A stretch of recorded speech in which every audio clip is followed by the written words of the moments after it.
Hello, Insomniacs! It is Kurious Cyclopes and Steve. And here is another Lazy Sunday studio episode of Never Sleep Again TV. I'm kind of enjoying the setup. Me too, man. It's very nice. It's relaxed. I gotta tell you guys, when we set up that green screen for you, oh my god, it takes like over an hour to set up the lights, the green screen. We gotta iron the green screen. And we sweat our asses off because it does get a little toasty in the studio there. We call that the Never Sleep Den. So we named it today. So this is like our We're Mothers video where we're just like, we do so much for you. You don't understand. You don't understand how hard, how much effort. We really try to put effort and love into our videos, but sometimes we need a lazy Sunday. All right, so don't give us any shit. I gotta admit, man, with the ease of setup, I appreciate anyone who can make a nice video just chilling. Exactly. But it's always quality. You don't ever have to worry about that. As long as it's Kurious Cyclopes and Steve, there will be relief. Kind of rhymed. So relief. He tried. Yeah, whatever. I was gonna say I'll leave, but I didn't want to do any free promoting. All right, so. Well, as we all know, the most anticipated horror film of the year, It, was released this weekend. Steve, how the hell has it been performing? I would say probably better than even they expected that it was going to perform. Didn't you say it set some records? Yeah, well, it did, I think, almost 14 million for Thursday previews. Oh, my God. Friday, it did 51 million. Which gave it like the number one R-rated Friday opening over Deadpool. I think. Wow! Then that's incredible. It looks like they're projecting it's going to make about 117 million. I think it said for the weekend. That's ridiculous because this is just the first couple of days. Yeah. I mean, you know what? I wonder if it's going to be one of those movies that's so successful they do an extended stay in the theater. Because that's surprised. What was the last movie that they brought back into the theater? Ooh, boy. What the hell was it? I know it was kind of a big deal. I just forget what movie it was. Yeah, same. Years ago. Huh. But yeah, I wouldn't be surprised to see it pop back in. Mm-hmm. Yeah, it honestly deserves it. So, guys, if you haven't already, you might want to see our original It video, where we discussed our memories seeing the miniseries. You might find that interesting in context to this video. But in this video, we will be talking about the remake. And I know a lot of people are like, it's not a remake, it's a readaptation. Let me just call it a remake, guys. Let's not get technical here. Right. All right. Well, anyways, unfortunately, I actually saw it only a couple hours before he did, because I saw it at night, and then he saw it the following morning. Right. Because I know work got in the way of you being able to see it on Friday night. Yeah, I was hoping I was going to be able to see it after, but it just didn't work out. And the good friend I am, I called him excited as hell. I was shaking, excited, like trying not to spoil anything. And I was like, Steve, why are you doing this to me? Like, I just want to talk about it. But so, we're going to naturally do a non-spoiler segment for maybe the first couple minutes of this video. And then we will be giving you a warning for spoilers because we do not condone spoiling stuff. Like I said in my little live stream, someone actually spoiled a detail for me that it was one of the things I wanted to know. So I was kind of pissed that the guy spoiled it on Facebook. Yeah. Like, especially if you don't even say, like, oh, like, guys, I want to talk about it. You just straight up freaking post what happened. Like, don't do that, guys. Yeah. Have a little courtesy for the horror fans. But, all right, I got to say, I saw it with my sister, Dina. Unfortunately, my other sister, Nikki, she wasn't able to make it because she has, like, a bunch of friends' weddings and stuff going on. But me and Dina saw it at Becky's Drive-In, and I friggin' loved it. I know right away Dina didn't know how to feel at first. She's usually more critical of cinema, but because obviously she loves the miniseries just as much as I did. But guess what? I was so excited that I told Steve, if I gave the miniseries 9 out of 10, I might possibly give this one 10 out of 10. That's how excited I was. But then after I said it, I reminded myself this is only a remake of the first half of the miniseries, which, even though it's not a remake of the miniseries per se, but you know what I mean? Right. Because the first half was the kid half, and that's what this movie is. It's a whole entire feature-length movie, just focused on the kid portion. And I'll tell you what I liked, non-spoiler. I loved the kids. The chemistry was great with the loser clubs. Yeah. I loved Pennywise. He was totally different than Tim Curry's version. He truly made it his own. And I know some people are complaining, like, oh, like, maybe, like, some CGI enhancements made it less effective. And I totally disagree, because you know me, guys. I'm not a big CGI fan. So if I say something is good CGI, it's good CGI. I'm sorry, but I'm very critical about that. So I would say you could be confident in my opinion, but I loved it. And obviously, as a hard-stoned horror fan, it didn't, like, scare me, even though I did hear some screams, but I enjoyed it. I actually laughed at the sickness of the demented Pennywise that we got. Right. So when it was all done, I was happy as hell. Right away, I wish I could have freaking saw it again. I told Steve, if I saw this in the theater, I would have fucking sat my ass right there and waited for the next screening if I could have. But I did see it at Becky's Drive-In Theater. But I fucking loved it, man. I could go on and on about it. So, Steve, for your non-spoiler thoughts. I was excited to see it anyway, and then when you were texting me and calling me that night, and we're just like, dude, you gotta see it, oh my god. And then when we, like, FaceTimed, and I could physically see the pain on your face trying to want to talk about it, but, like, it was painful. I love the hell out of you for not saying it. Yeah, I respect you, man. That's but, so I convinced my dad. I was like, hey, come see it with me in the morning before I go to work the next day. So, thankfully for him, because he had a long night out working and stuff, he woke up early to go see it with me, and we were kind of blown away, like, right away, because it was like an 11 o'clock screening, and it was packed, dude. We had to sit in, like, the front row. Was everyone respectful, unlike the Annabelle creative? Thank God, yes. I'm glad. Steve was worried about that. Yeah, very much. But it was nice because we went to one of those theaters that has the, like, recliner seats and stuff. So even though it was the front row, you could just kick your chair back, and you didn't really have to, like, break your neck looking at the screen. These days, I won't even go into a theater unless it has those. It is the new standard. Yeah. I mean, AMC kind of took over our area, so I'm actually used to having reclining seats and all of them now. Yeah. Electronic, of course. Like, beep, beep. Like, you get to really adjust it to your liking.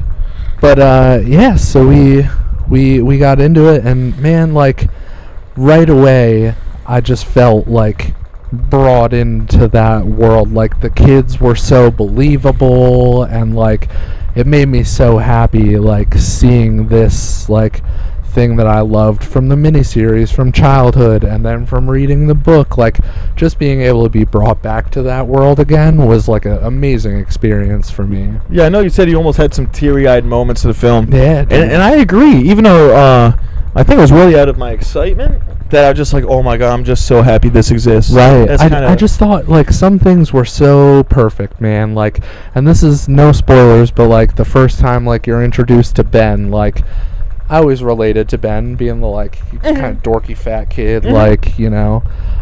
So the first time you see him, like, and that he's just so perfect, dude. Like, it was amazing. I'll tell you right now, 2 favorites, Ben and Eddie. Oh, Eddie Absolutely. was so good, dude. And, obviously, I see Richie getting obviously all the attention. But you know what? I'm not saying he wasn't great. I'm saying focus on the unknown kids, too. Right, yeah. And even Bev was incredible. I feel like I almost didn't even need to say that because she was a head honcho in the film.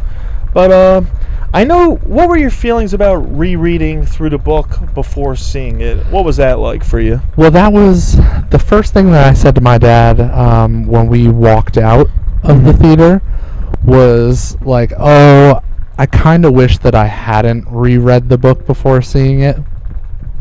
Not that it took anything away from it or that it changed anything for me. I just feel like rereading the book kind of, like, freshens some things from the story up in my mind, and then I was kind of looking for them and then missed out on some of it. Yeah, like I said, we won't go into spoilers yet, but there was two specific things that you were kind of surprised that they didn't do, especially because they were given the opportunity to. Right, yeah, and especially knowing that the one that they had planned on doing, and it was like just a bummer, man. Yeah. All right. Well, I think we're all right. Well, you know what? Here's gonna be our formal spoiler warning. So, spoilers. If you haven't seen it, please do not watch this. Even if you want to, and you're like, oh, I don't care about spoilers. Just don't. Yeah, we're going. It's gonna deep ruin your into first detail. experience. Yep. Okay? Because trust me, I had a little tiny thing spoiled for me, and it kind of bummed me out. All right, so right into it. Let me start off real simple. The fucking opening. Oh my god. The opening, it was very, very, very similar to the miniseries, but it took it up to the next fucking level. Yeah. In the original series, we all know Georgie goes to the sewer, meets Pennywise. Then Pennywise goes, ah, and then it cuts away. Right. In this one, there's no cutting away. You literally see Pennywise biting into Georgie's arm and fucking tearing it off like a piece of meat. I love the way that, like, how I said to you that when he was kind of being the nice, playful Pennywise, that he had the blue eyes, and then when the monster kind of took over, that his eyes would go yellow. Oh my god, yes. So when his eyes went yellow, and you see, like, his jaw kind of, like, hinge open, and all those fangs, like, when he goes to bite him. Dude, honestly, seeing his mouth change like that, it did so much more than the original miniseries, because you know how he would just get sharp teeth? Right. This did it better. Yeah. The remake did the whole transformation better. I agree. A really creepy touch was Pennywise's arms actually stretched out as if he was like a fucking Stretch Armstrong. Yeah. Because Georgie crawled away, and then he goes, nope, stretch his arms all the way out, pull him right the fuck in. Which is the first change that I noticed. I don't remember how they did it in the miniseries. It's been a little while since I watched it. But I know in the book, at least, Georgie's body was found in the street with his arm ripped off. Like, he wasn't dragged into the sewer. In the miniseries, while Ben is with Eddie, while he's waiting for his inhaler, he just goes like, Ben's like, oh, what's wrong with Bill? And then he goes, oh, he hasn't been the same ever since his brother Georgie got killed. He goes, people said his arm got ripped right off like a fly's wing. Like so they did mention it in the miniseries, and even them mentioning it alone put that disturbing image in my head. But seeing it was awesome. By the way, guys, don't mind me. I'm gonna plug in my charger so it doesn't die on us. All right. But Steve, why don't you go in? Yeah, I'll keep going a little more. So yeah, after you get that opening scene, then you kind of progressively meet the losers one by one. So you see like Mike on his family farm, and you learn that his story's a little different, that now he's not working for his father on the farm, that he's with his grandfather, I think, and that his parents actually died in a tragic accident. And it was a change, but it was not a major change, not something that I was opposed to. I believe you meet Ben and Beverly, I guess, at the same time in that scene, right? Yeah. Oh, God. Oh, that's the thing everyone wanted to see. Don't worry, guys. We got our cool TV back. All right. Where were we? All right. No, honestly, though, you were saying you didn't really mind the small changes that you did see. Little things. And there were little dumb things, like in the Ben and Beverly exchange, the whole, like, it's the 80s, so we're going to make the new kids on the block jokes. Like, that's what he's listening to. All right, I kind of found that a little unnecessary because, I grew up in 91, so I think I kind of missed the whole new kids on the block thing. Yeah, we did. So, I really don't know if that fit in. I feel like the people that are older than us might think it was a good fit, but right. I don't know.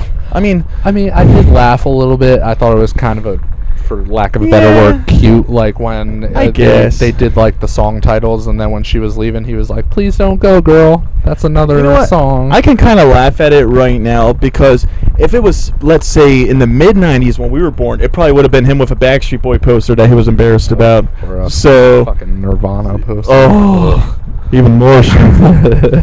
But But yeah, the kids are great. But I did, even though we got that whole thing with Mike working on the farm, that was cool because you don't ever see Mike's family in the miniseries. Right. And Mike was one of my favorite damn characters. Which like compared to the book was always something that was kind of left out, because the relationship between Mike and his father is kind of important, because they've both experienced separate situations with Pennywise, and like his dad is kind of the one who grows his love for Derry, and like why he finds out all this stuff about the town and kind of tracks back when all this has been happening, which is weird because they kind of passed that on to Ben in this movie for some reason.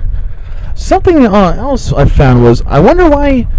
I would have loved if we saw each of the kids' families. We didn't see, I thought about it afterwards, like we didn't really even see Ben's family, did we? No, not at all. And that actually kind of was a big deal in the miniseries, because it showed how his mom and him were staying at like his aunt's place, and how he was being bullied by his cousin, and Right. And that was the whole reason why he ran off that one time. But, I guess it's not like a make or break deal. I feel like the family, seeing the parents, it really helps with the character development. Yeah. It gives you some intuition on why they are the way they are. And that's kind of something that we talked about, like, a little bit. But, like, I understand that this was, like, the Pennywise show, and that they, like, wanted to get to all the stuff with him. But, like, they definitely kind of held back on, like, the kid backstory and a lot of like how they developed their bond together, which was weird to me because their bond is such an important thing. Like, yes, it is. That's them all together bonded like that is the only way that they can defeat this evil. But I do agree with people that feel like you said, the bonding was a bit rushed. Because I didn't mind this at all, but there was a lot of lighthearted parts in the original, and you just see them building a dam, having fun, hanging out at their little fort, taking a picture with Mike's camera all together, like sitting in their little Losers Club hideout. I was shocked that we didn't get any of that. I mean, even in the 80s, I thought tree houses were a big deal. I'm surprised they didn't have a tree house in the Barrens. Right. But, I guess it's not a huge deal, but I was left maybe wanting a little more of kids being kids. Definitely, and I kind of wanted more of like the stuff like when Ben first runs into the kids and Eddie's having his like asthma attack, and like he stays with Eddie while Bill goes to get his aspirator, stuff like that, because like you see that the reason why they became friends was because they were such like non-selfish, like people who just cared. Exactly. And Ben just met these guys, and Bill right away trusted him. Right. Like, please don't leave Eddie. Like, I gotta go get his inhaler. I'll be right back. And Ben's like, yeah, sure, no problem. Like, I don't care. It's no big deal. Right. Exactly. But God, I got a question. If we're gonna compare the Losers Club original to remake, how would you compare them? I gotta say, like, the original Losers Club still wins out to me. And I agree. I'm really sorry if anyone disagrees, but it shouldn't be hard to understand, because like I said, you saw them playing more, you got to see them more. I just felt like they were more innocent, but then again, it could have been the time as well. But I don't know. But whose story did you find the most interesting? I think it's a given, but like out of the Losers Club, who had the most interesting story? I mean, I guess I feel like I have to say Bill, because of really? Okay. I think so, just because of his motivation of like trying to track down like his brother, who I guess in this one may or may not be missing. Mm-hmm. So like his parents just say he's dead, but obviously he is not accepting that. I will say I was surprised Bill's parents didn't show up more. Right. I guess his dad was really only there because Bill would go into his office to take the city blueprints of, like, I guess, what was it, the sewer or just the map? Something like that, yeah. Yeah.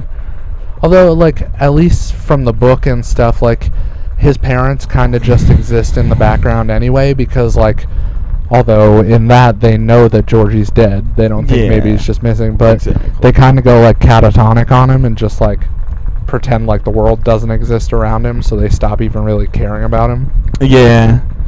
Obviously, Beverly's situation. Though you thought the original miniseries was pretty fucked up because, he was an abusive fucking asshole. He was like that belt whipping kind of dad. Right. This one was a lot darker, a lot more edgy, and some people actually kind of were upset by this. But it seems as if this movie, as if Beverly has been raised being sexually abused by her father. At first, I kind of got that vibe right away, but I didn't want to just assume things. But then when that one scene happens where he goes, "Do they know you're still my little girl?" and then he like goes to touch her leg, that's when you know, okay, this guy rapes his daughter. And I feel like it was always like a little ambiguous with like the movie and the book and stuff. Like they never flat out came out and were like, yeah, he sexually abuses her, but like he always had such a weird relationship with her that like you were like, does he? Like, I mean, even in the miniseries, he did not want her talking to boys, and like the way he would even touch her face like all affectionately. But you would just think maybe he's a very overprotective, controlling father. Right. But in this one, no, it was just straight up creep. Like the way he would look at her, he was like, I was like, it was weird. I don't know if that was necessary, but at the same time, I don't think it took away from the movie. No, I don't think so either. What I found most interesting is I know you told me in the book they suggest that Pennywise some of the time is influencing her father's behavior. Yeah. So I was wondering, is that why he abused her all this time? Or did he do that on his own accord, and then Pennywise just took advantage of the fact that he was abusive? Right. Well, yeah, as far as the book goes, at least, he was just abusive on his own, and then he just, Pennywise added. Yeah, Pennywise just kind of acted through him to try and get to her. Alright, so I already said there was some Losers Club moments in development that I felt a little missing. I'll tell you what I really didn't like. I did not give two shits about Henry Bowers in this movie. Nope. In fact, I didn't really care for any of the boys. They kind of felt like they were just there just to kind of get killed. Yeah. And what I mean by that is, I can't tell you all the names of the original Billies, but I know Henry Bowers. And I know Belch from the music. And Belch, dude, he was just like unforgettable. But in this one, I feel like they weren't memorable. And come on, Henry Bowers has a mullet. Like, yeah, is that supposed to be? Was that intimidating in the 80s? If you saw a guy from mullet, like, I better stay away from that guy. He must be a troublemaker. Like, I don't know if that's how it was back then, but I feel like going with the mullet was kind of stupid. Yeah, and I feel like, in the book and the original, like, it was always like the big three. It was like, yeah, Henry Bowers was the like driving force. He was the leader of this gang of bullies. But him and Belch Huggins and Victor Chris were the three that they were always looking out for. At first, they show 4 kids. I'm like, okay, which one's Victor? And then who's the other one? So then you find out the other kid is Patrick Hockstetter, who's from the book, but he played a really weird character who, like, may have been, like, gay and did some stuff with Henry. Yeah. And, like, he was a weird kid who kept, like, a refrigerator full of, like, dead animals and stuff. Like, so he did exist in the universe, but in the movie, honestly, it just kind of felt like they put him in as, like, another number in the body count. Yeah, so, I mean, even besides the bullies, for little changes they made just to the Losers Club and the bullies, something I found bizarre was Richie. When we were looking at all of their fears, I thought there was good, compelling reasons for each of them. But when it came to Richie just simply being afraid of clowns, right, we didn't really get any reason or any traumatic thing that happened at the circus, or just, like, I don't remember them saying specifically why he was afraid of clowns. No. But how convenient was it that Pennywise could just use his default form to scare the fuck out of Richie? Right, like, exactly. So I found that a little bizarre. Like, I wonder why they did do that. Like, just make him afraid of clowns, you know? Yeah, and I don't know. I mean, it wasn't necessarily a bad move. I just think that I think it was, like, just bizarre to me. And, like, originally, it wasn't like, oh, we all have one specific fear like originally it was driven by like, oh, maybe I saw a movie that scared me, or something happened in life that I remember that scared me, like, and that's what Pennywise fed off of, rather than just like, oh, we all have one concrete fear, right, that I can just keep going back to. So like it didn't really take anything away from it, but I was just like, well, it would have just been easier to be like, yeah, they're afraid, and that's what I'm preying on. Like, well, and another interesting change I thought was Stan. Because one of the reasons why I loved Stan so much from the miniseries was I love that he was a Boy Scout. Right. I love that he did the bird watching, reciting the names of birds, helped him escape a house that Pennywise was going after him in.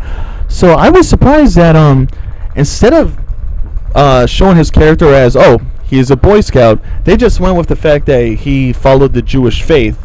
And I didn't know why they found that so important versus him being the Boy Scout like I was used to. Right. So I wonder why they didn't. And it's not like the Boy Scouts went away in the 80s. They've always been a big deal. Right.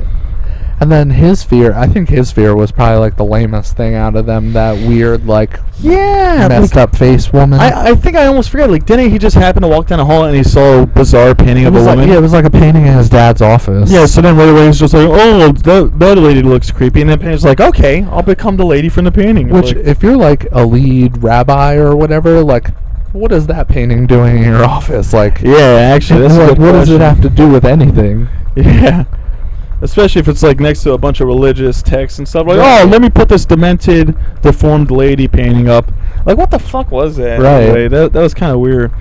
I gotta say, that was probably my least favorite form of his. Yeah. But also, I wasn't a fan of how Ben got chased in the library. There's a scene where he's looking at old photos, of course, in the library, because in this movie, which is actually interesting, is Ben is still, like the fat loser that gets bullied in school and he's treated like crap. But this one actually, Ben is smart and he likes to hang out in the library. I guess it's partially because he said he doesn't really have friends anyway, so he might as well go. Right. But he likes history.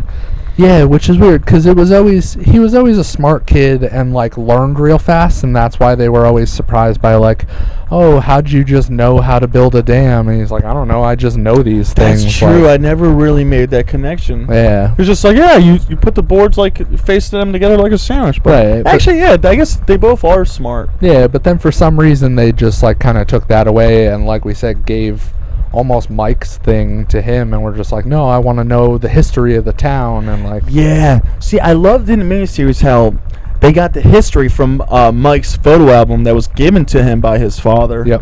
And yeah, we had that terrifying scene where the photos kind of came to life, which turned into the garage scene. Speaking of the photo album scene, that was one of the things that I was missing out on that I really wanted them to have had in the movie. Looking at the old historic photos. I love where Georgie's book that they have. That fucking scared me. Yeah, right starts in the flipping and bleeding and stuff. Yeah, and then he winks and then it starts bleeding. And Bill brings Richie back with him to show it to him, to be like, look, I'm not full of shit. Like, yeah. And then they see the moving picture, and they're in the picture. Pennywise is in the picture.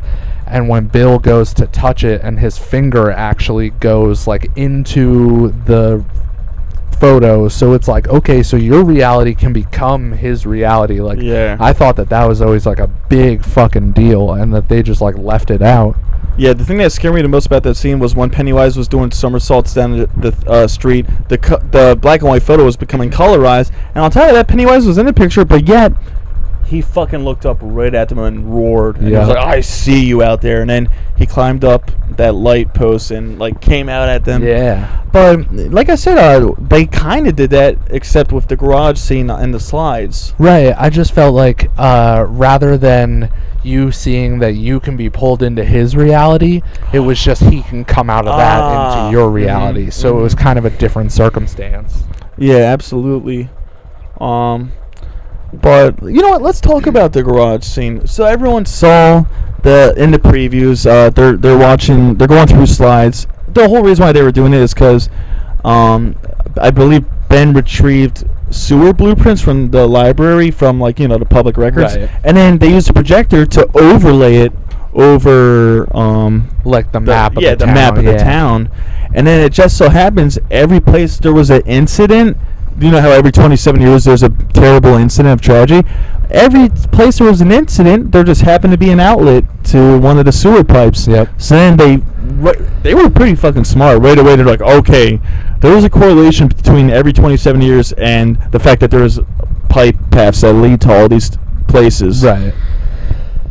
And I liked, speaking of the every 27 years, like, in the book at least, they go into like real big detail where it's like these breaks of a almost diary that like Mike as an adult is writing of like, oh, I spoke to people from the town and my dad and stuff and found out all these stories of like terrible things that happened, and that's like the Easter egg hunt explosion thing, the black spot burning. Like, I like that they didn't ignore it, but they also didn't use too much time to like tell all of that. I'm not gonna lie, I did love that they even mentioned the Easter egg thing, because that was something in the miniseries that was brought up that I loved so much. Because I was just imagining kids Easter egg hunting, and all of a sudden there's a huge explosion, and all of them are dead.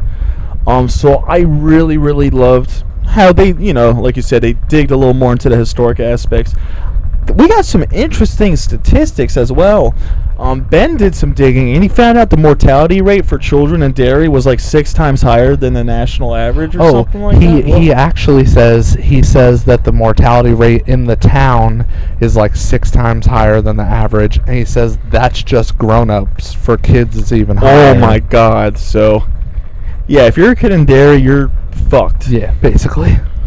But yeah, go back to the you were talking about the slides. Yeah, so there's this like I said, when they were, you know, in the garage and they were doing the slides to match up the sewers with the map of the town. Well, obviously, you know, the slides, all of a sudden they start showing family trip pictures, and when they're looking at them, they're like, oh my God, like, God, what the fuck's his name? Who, Bill? Yeah, Bill. I'm sorry, I had a brain fart. No, but yeah, okay. so yeah, Bill's like, oh my God, you know, this is my family pictures from our trip. So of course, we also saw this in preview. Bill's mom, her beautiful luscious hair is flowing, and then all of a sudden it starts changing to Pennywise. As soon as they start to see Pennywise's face, they're like, shut this off, shut this off, shut this off. And I forget, didn't they just like knock it over or something? Well, they unplugged it and like that didn't turn it off or whatever, and so they just like kicked it. Yeah, so they unplugged it, they kicked it, and they think all's good. Like, okay, all of a sudden, this actually kind of creeped me the fuck out. Yep. Pennywise, larger than life, as big as the screen as big as the wall that they were projecting on. He fucking comes out, and he's just like, roar, and he's literally like looking like a 3D fucking motherfucker. And he's almost like crawling around on like all fours rather than just like when he came out of the wall, he literally started crawling around the damn garage, and he was almost as big as the garage. Like on all fours, he was almost as tall as the fucking ceiling. Yeah. So like they escaped out the garage door real quick, and they're like, what the fuck are we gonna do? Dude, and that scene specifically, like, kudos to all those kids, because like acting was spot on, like, because you know they're acting to like A, just a screen of pictures, and then B, just a CGI, like there was probably nothing in the room. Oh yeah, no reference really. And I bought that all those kids were terrified. Fuck yeah. And as for good use of CGI, I loved that whole scene where he came out from the projector and fucking started crawling around the garage. I loved it. Yeah. I don't know how people are so nitpicky. They complain about some of those scenes. It's a big thing now that people are just like, oh, too much CGI, which like I get it sometimes, but like and I'm usually that guy, but right. This is not one of those movies. And I just isn't. I think a big effect for me was like because you know that Pennywise isn't realistically a clown, that there's more to him, so anytime you can play up some CGI and put him in a different form, even if he still looks like the clown but he gets a little more monstrous, I'm fucking all for it. And that is something major that I loved about this. In the miniseries, Pennywise was a clown, but then sometimes you'll get a glimpse of his claw. You would maybe get a glimpse of his teeth or his eyes changing. And you even saw his giant hand the first time he got defeated by the Losers Club. But in this movie, right from the beginning with Georgie and the sewer scene, there was no doubt this Pennywise is truly a creature. he is a creature foremost, and the clown obviously is just his disguise. But Right. I swear to God, guys, he flips from clown to creature within a snap of your finger, and it is so fucking effective. Like, his mouth was the first way that you really saw him becoming a creature, but I don't know, I fucking loved it. I appreciated it. And we actually got a look at the deadlights right down his fucking throat, which was phenomenal. So, what did you think about, like, Pennywise overall? I've been telling everyone the same fucking thing. This Pennywise, what's his name? Bill Skarsgård? Yep. Bill Skarsgård's Pennywise, I'll tell you literally exactly what he is to a T. He is an evil Looney Tune character. He is a cartoon character. That is how he moves. That's how he acts. And he's a goofy motherfucker, but it's evil, it's creepy, it's scary. I mean, of course, I was laughing at his darkness because, I'm used to this kind of crap. Right. But he is animated as hell. Oh, yeah. He's just springing up from boxes. He's doing little dances. He's he's unwinding, coming out of the fridge, like untangling himself. Was awesome too. That was a great use of CGI. Yeah. But he was a creature. He was a cartoon character. He was Pennywise. Yeah. He really was. Like, it was awesome. Yeah, I mean, I know going in, he was probably the biggest worry because obviously... Me too, especially his voice. You got big motherfucking shoes to fill when you're coming up big-ass clown shoes. Yep. But I think he did it, dude. I mean, they're definitely two standalone versions of Pennywise. Absolutely. But I really appreciated the fact that he played up the more clowny, like childish, like joyful, like version, and like a little more crazy and manic. Like, I think it was the perfect way to do it. And how quickly he goes from to like his voice change. It's like he's bipolar because he tries to keep it together to, like, lure the kids in, but then sometimes he'll just be full on angry and just it shows. Dude, I love that. Even in the first scene with Georgie, when he's like being nice with him and they're talking about like, oh, they blew the whole carnival away, can't you smell it? And it's like, you smell the cotton candy and the blah blah blah. And he's like, what else? And Georgie's like, popcorn. And he's like, yeah, popcorn's my favorite because it pops. And they're doing the like pop pop pop pop pop. And then all of a sudden Pennywise just goes like he growls, dude. I think what happened was he started making Georgie laugh. So Georgie was laughing too much, and it pissed him off because he's like, I do not want to bring joy to this child. So then he was like, okay, stop fucking laughing. Right. That's pretty much what his attitude was. And then shortly after that, he got bit in the fucking arm. Yeah.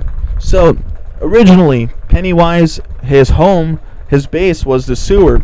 It's still that way in this film, but the fucking hub is an old haunted type house. It's essentially a crack house that, has a manhole type thing in it that leads down to the sewers. It was the well house. That's what it was, the well house. Which is weird because they worked that into the house on Niebolt Street, and the house on Niebolt Street was always like a fixture because that was where Eddie had the experience where he saw the leper or whatever. Yeah. So it was always a big deal, but it wasn't like...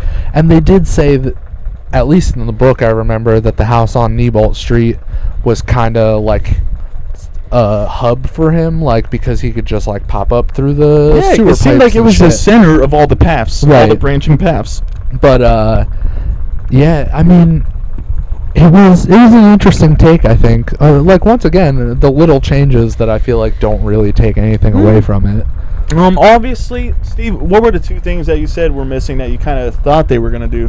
Okay, not in the miniseries, but in the book, there's this awesome scene where, I forget who it is, it might have been Bill, but somebody had read up on essentially this like old Indian ritual, I think, where they would get into a confined space, set a fire, and everyone would sit around it and just kind of like breathe in the smoke, and like people would give up and leave, and eventually the last like person or two standing would have these visions. So they decide to do that to try and figure out how to defeat Pennywise. Maybe we'll get these visions. So they like dig this like little hole into the ground in the barrens or whatever. Mm-hmm. And that becomes their clubhouse that they hide out in. So they decide that they're gonna light a fire in there and have the smoke hole ritual. And they give up one by one, and Richie and Mike are the last two standing, and they have a combined vision together where they go all the way back to the beginning of time, and they kind of like look around and notice like, oh my god, this is like the beginning of the earth. And like then they see something coming down from the sky, and they say, oh, it's kind of like a spaceship, but we know it's not a spaceship, like, and you realize that like this was Pennywise's arrival That's into fucking the world. terrifying to even think about.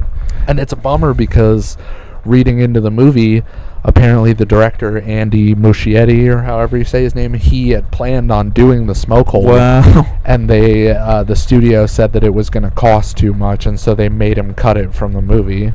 Now, on to the Ritual of Chud. So he's read the novel, I haven't, but you told me it was essentially a battle of wits.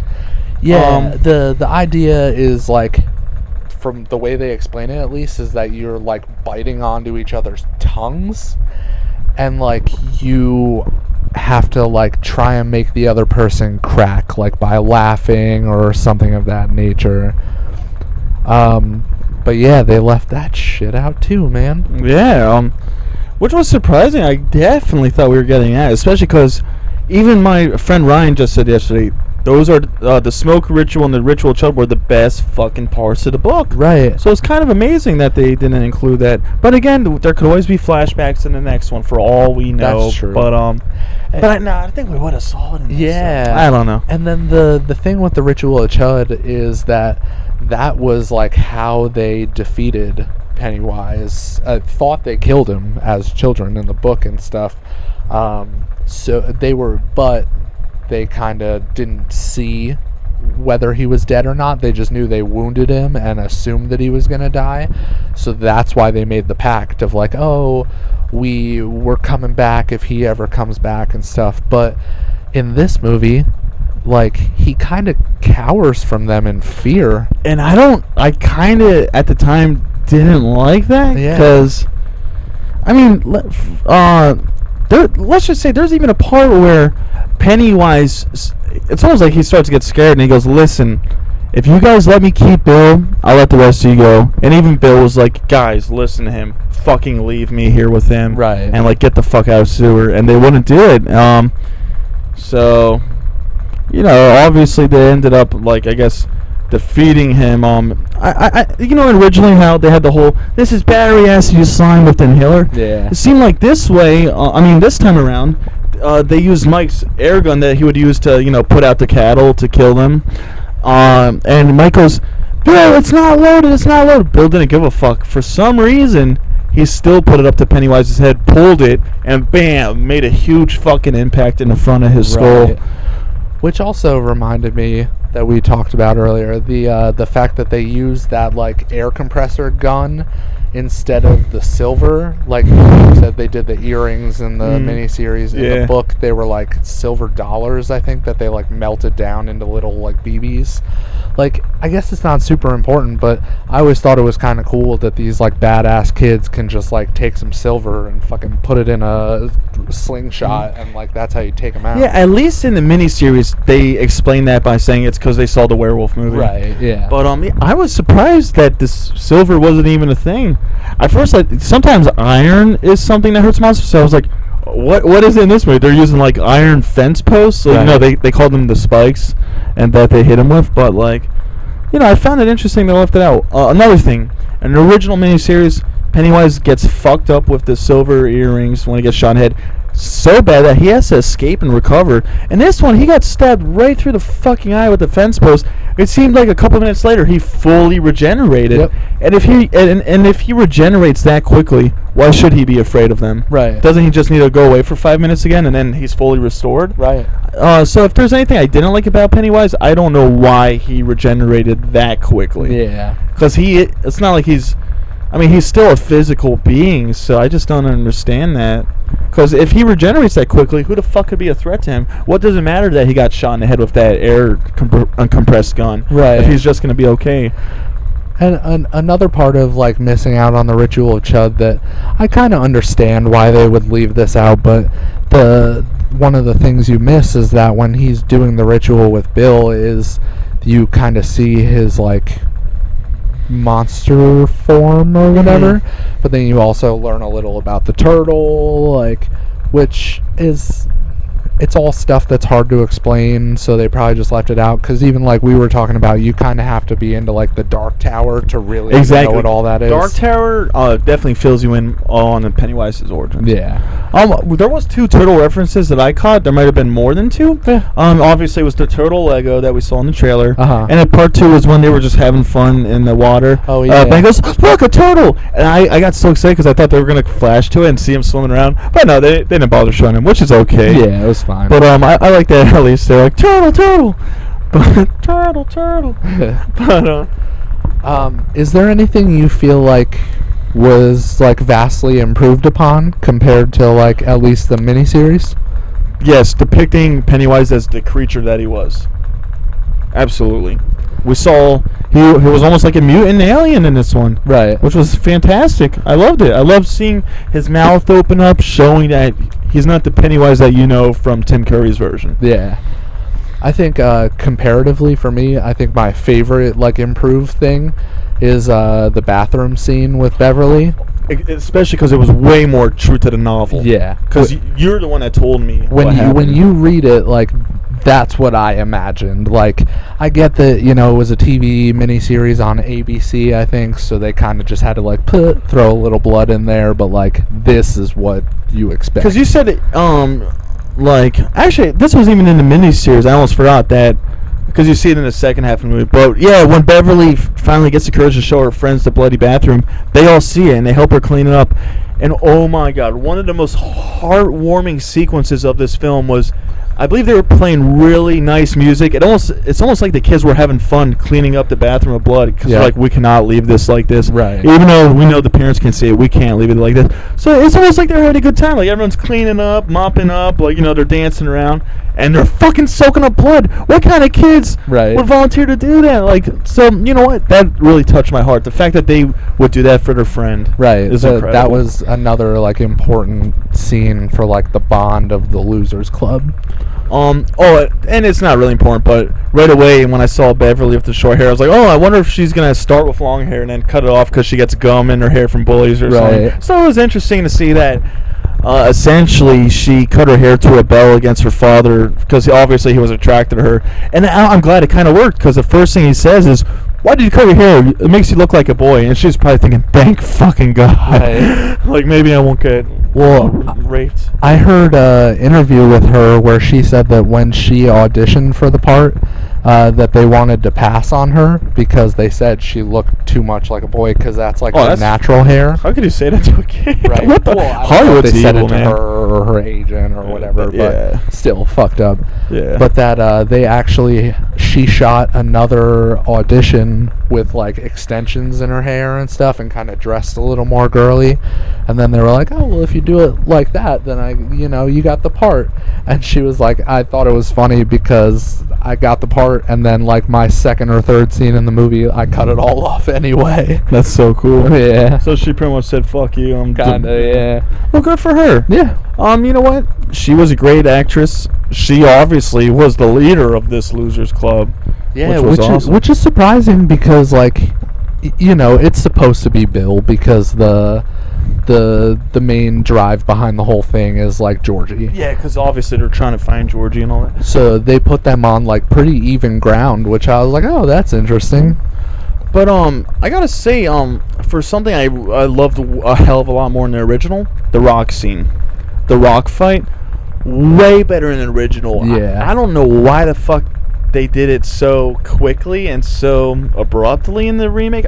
It wasn't as effective to me. Right. Especially in the original when Henry Bowers is like, "I'll kill you all. I'll kill you all." And then that becomes the phrase that Pennywise keeps saying to him. Right. And this one, Henry Bowers is just like, "Oh, I feel stupid. I'm just going to sit here in silence because I got beat." Yeah. And then they just kind of walk away. And like the big thing with the rock battle, like originally, is like, he doesn't necessarily want to give up, but like all his friends leave him. They're like, why are we still even doing this? And like, so he's left there alone and is like, well, what do I have to do but just like leave and threaten them and be like, this isn't over, like this isn't over. And I wish I was so excited to see Ben get the courage to go up to Henry and kick his ass after he hits Beverly at the War Rock. I was extremely sad that it didn't happen. Yep. But I feel like Ben almost got a little gypped out from this movie for more than one reason, but that would have been so good to see him do. And especially because in like the original and in the book, they really built up the fact that like that all of these kids love Beverly in their own certain kind of way. Absolutely. But that there's like something special with Ben and her, and I feel like they kind of sacrificed that relationship to build like a Beverly and Bill thing. I know, and that's what you expect. So why? I don't want to see that. I want to see Ben and her. But like it made it all the much better in like the miniseries and the book, knowing how he feels about her and like maybe being able to relate and being like, oh, I remember like being a kid and like crushing and stuff, and how like she gets put in harm's way, and they like explain it out like, oh, he just ducks his head down and he fucking charges Henry Bowers, and you just want to cheer. And come on, in this one, Ben fucking snapped Beverly out of her catatonic state that Pennywise put her in. Right. So, it's been going on for a little long. So, what did you think about the sewer? Obviously, Pennywise meets up with Beverly. Beverly says, I'm not afraid of you.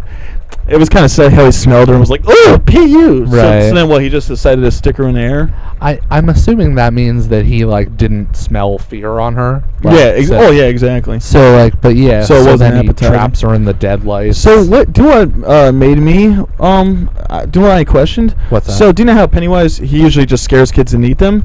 Were all the kids floating in there? Were those all the brave ones that wouldn't give in to fear? Right.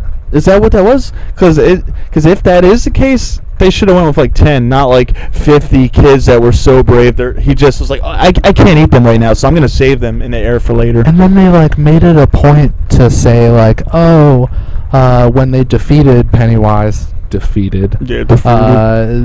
they're like, oh look, all the kids are floating back down. So does that mean they're not like dead? That they can be brought back the way that Beverly was? Because like I said, it's almost like he was saving them for later.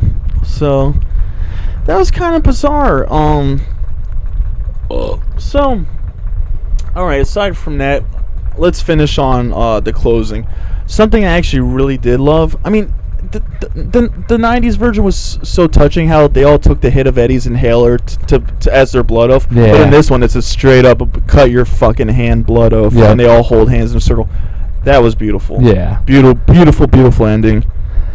Of course, I still would have liked to see Ben, get some love from Beverly. Right. Especially after saving her and snapping her out with a kiss. And even like earlier in that, when they're cleaning the bathroom, and like Beverly suspects that it was Bill that wrote the haiku for her, and so she's just like, oh, January Embers, and he's just like, I don't know what you're talking about. He's like, I don't know what you're talking about. She's like, oh, okay, never mind. Right. So, and then when she does find out that it was Ben, she's like, it doesn't matter. It's Ben that wrote it.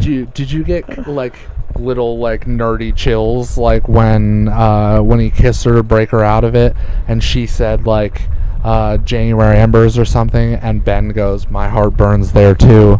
I was just like, dude, that's so sweet. That poem alone never left my mind since the original. Right. And it was definitely a touching experience. But guys, if you watch this whole thing, thank you very much. I feel like we could talk about this movie forever. So this is why it's good that we did a non-spoiler portion first. Right.